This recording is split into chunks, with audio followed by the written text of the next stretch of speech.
Welcome everyone to the battle between Nodirbek Abdusattorov and Alireza Firouzja.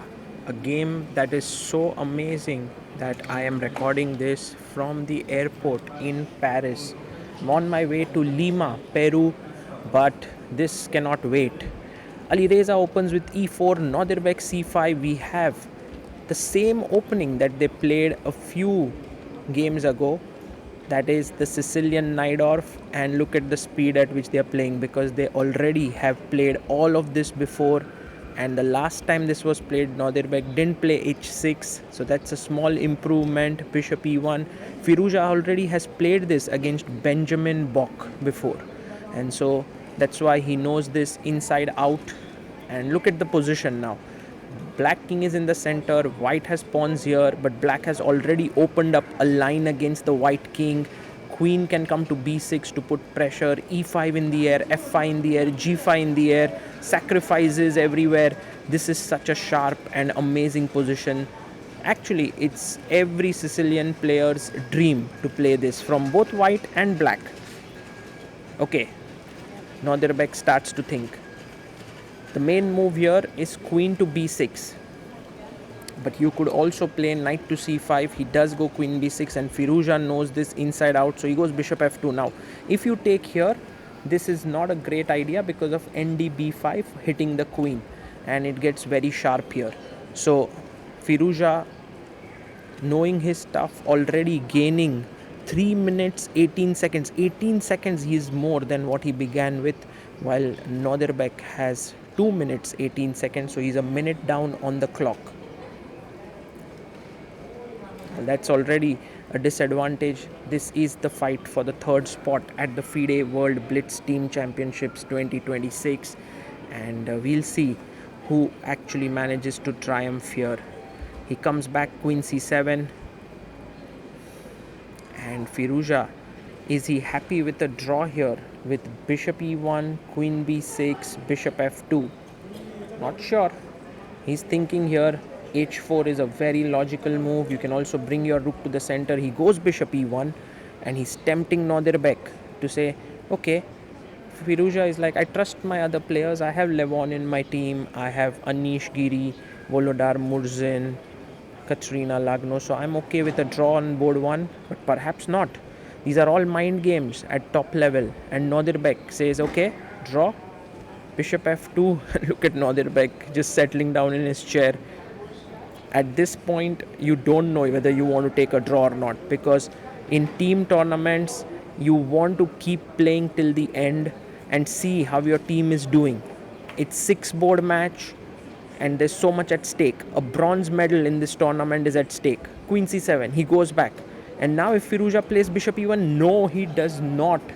He cuts my sentence short and plays h4 and continues the game. Nodirbek plays h5.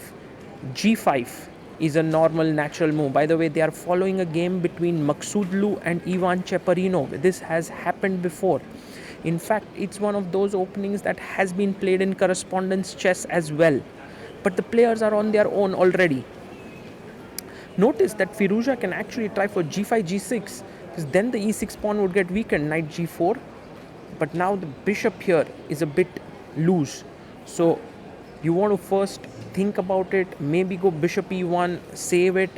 He goes bishop g1. But in doing so, he's just kind of kept his rook on h1, a bit passive. Knight comes to c5. Nice move by Nodirbek. And Firouzja now can push f5. You never know when a sacrifice will come at your own king, but you cannot defend here. You need to go ahead. You need to forge ahead with f5. You can even go rook h3, which is kind of a defensive plus an attacking move. And Firouzja taking his time now. He has a good solid lead on the clock, nearly a minute and a half. He goes knight f5. He sacrifices his knight. Beautiful. Attacking g7. Nodirbek takes it, and boom, knight jumps to d5. Now forking the queen and the rook. Only move, queen a5, to defend the rook, but also to threaten some queen a1 business. Nodirbek goes for it, queen a5. Now, if you take here, black is very happy. So you need to keep that knight threatened, mate in one. Knight and queen. Mate in one threatened here. Only move is short castle. There's also rook b7 to defend here, but short castle makes so much sense here. But now they're back now down to 40 seconds. How can you even play such a position in 40 seconds? You need 40 minutes. He castles. Best move. This shows how strong these players are. By the way, knight e7 check. Now take here, king h7. And then there is a fork threatened here, but already queen a1, b2 hanging. I don't even know what's happening here. Firouzja calming himself down, 1 minute 40 seconds. He can calculate a bit more than Nodirbek. He has an extra minute. I think Firouzja is thinking whether to take the rook or should he take the bishop. Because taking the rook first, queen takes, and then taking here is also possible. But eventually, you don't want to be giving up this pawn here on f5. And then this knight, queen, everything combining, because white pieces are a bit clumsy, you can see here on the king side. So Firouzja taking serious time for this move. He's down to 1 minute and 3 seconds. Move. Alireza, you have to move. You can't think so much.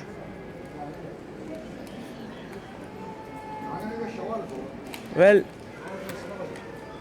he goes for bishop c5.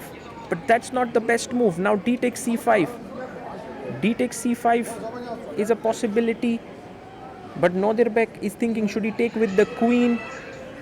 What should he do here? He takes pawn takes c5.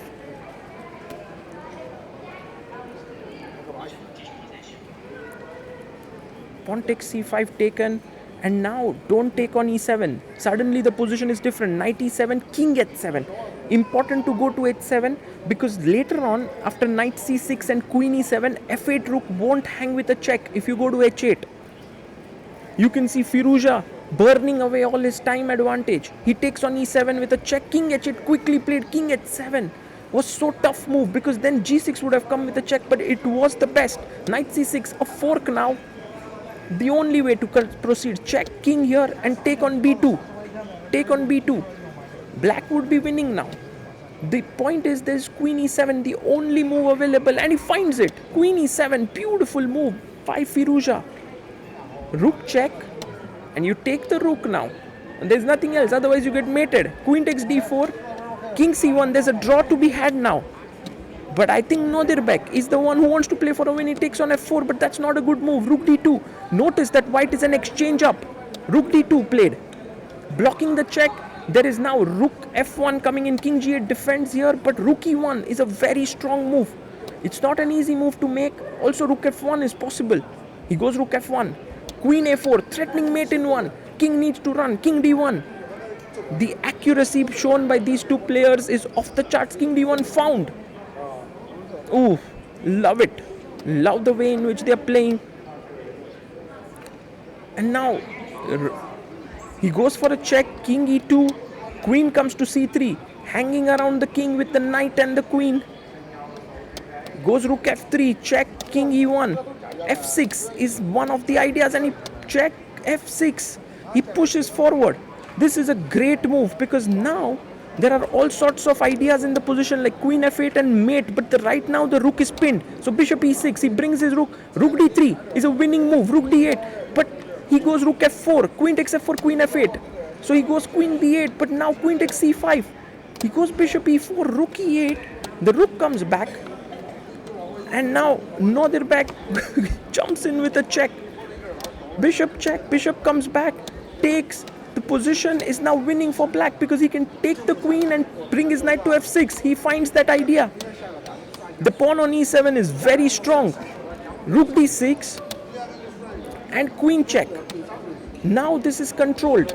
So black calmly defends. Firouzja tries to, deflect the queen from the e8 square. Queen goes back to e8, rook e3 with the idea of rook d8. a5. He's like, come rook d8, I'll go queen a4 anyway and give up my knight. Rook e5, threatening check and taking here. What great chess and what accurate chess. But why did Firouzja take? Oh, he should have given rook g5 check. Now rook e3, he goes king e4. Queen d4 check and mate. Whoa, what a finish. Firouzja's laughing, smiling there. What a finish we just witnessed there. Mate in one on the board. And you know what happened with Javokir Sindarov is something truly amazing there, because Sindarov came as the game was over. He had already beaten Levon Aronian. Madamino has beaten Anish Giri, and with that, Team Uzbekistan scored a massive win over Team Hexamind to get the third position in this event. Just have a look at what happened here. As the game ends, Nodirbek has this sigh of relief, gets up. Sindarov comes and hugs Nodirbek, and everyone's so happy. The arbiter tells the crowd to calm down. Look at Sindarov and Nodirbek in the distance. Wow, what camaraderie. And guys, I hope you enjoyed this. After the game ended, I actually interviewed Nodirbek, and so you can get his thoughts. He said this was the best Blitz game that he's ever played. Truly incredible. Nodirbek, that game with Firouzja that you played was so insane. I was watching it like right next to it. It was unbelievable. Can you share like what happened? Because you repeated the same line. Yes, I repeated, and I had time to check a little bit before. He also prepared then. Yeah, I prepared. I came prepared, and I played a different move compared to first game. And actually, it was very good game, very high quality game up to that repetition. And when I, played for win, like with Queen F4, I thought it's very double-edged, but yeah, objectively it might be, bad, but in the practice it's all to play. So yeah, it was crazy game. At the end, we both had like 5 seconds each, and he was threatening this Queen F8 Rook D8 mate. Yeah, no, he was also tricky. He was setting up some traps. And yeah, I was trying to react, and yeah, it was completely crazy, and we were just, pressing the clocks and just making moves as fast as we can. So at the end, I managed to trick him, and I won the queen. But at the end, actually, instead of king e4, he had rook e3, which is nice. I take the rook with check with queen f6, but he has king e2, and thanks to the e7 pawn, my queen cannot access the e8 square, so I had to repeat the moves, and it's a draw. So yeah, after king e4, queen d4, king f, I think he missed queen d4 mates. So it was yeah, it was a crazy game. Do you think this was one of the most exciting Blitz games you have ever played? For sure. It's one of the most exciting and very complicated games I've ever played. And after the game, my heartbeat was like very high. I could like feel it, and yeah, I had